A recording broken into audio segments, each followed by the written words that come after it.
Today in John Wesley's Journal is a podcast produced by the Wesley Center at Chattanooga, the United Methodist Student Center.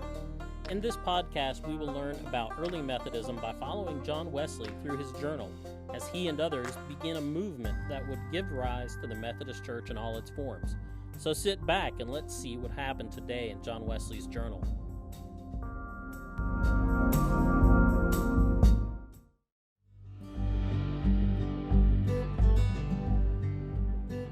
Welcome back to Today in John Wesley's Journal for October 20th, 1735. But before we get to John Wesley's Journal, let's look at some other things that happened this week in church history. Earlier this week, on October 19th, 1609, James Arminius died. He was an early and outspoken critic of Calvinism.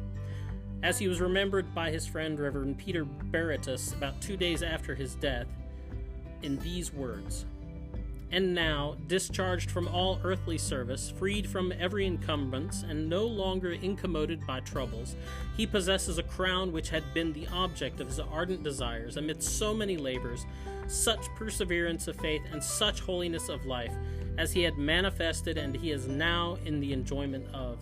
He waits for that important day on which God will restore the lifeless body that we have just deposited into the earth, fashioned like unto the glorious body of his Son, according to the working whereby he is able even to subdue all things unto himself." On this day, in 1913, Mary Lathbury, the saint of Chautauqua, died. She was remembered as a great hymn writer of the church. She wrote hymns like "Break Thou the Bread of Life" and "Day is Dying in the West," both of which are still used in the United Methodist hymnal. On this day in 1949, according to Humphrey Carpenter, the Inklings gathered for their last Thursday meeting. You may not know who the Inklings were, but you know them. J.R.R. Tolkien is remembered as the person who wrote The Hobbit and The Lord of the Rings. C.S. Lewis, of course, wrote The Chronicles of Narnia, as well as many other books. But you may not be familiar with one of their other members, Owen Barfield. Owen Barfield is not well known, and that's a shame. C.S. Lewis remembered him as probably one of the smartest of the Inklings. In his book, Saving the Appearances, Barfield said this: "What the psalmist wrote of the old idols is true no less of the idols of the 20th century. They that make them are like unto them. The soul is in a manner all things, and the idols we create are built into the souls of our children, who learn more and more to think of themselves as objects among objects, who grow hollower and hollower." And now for today in John Wesley's Journal for October 20th, 1735.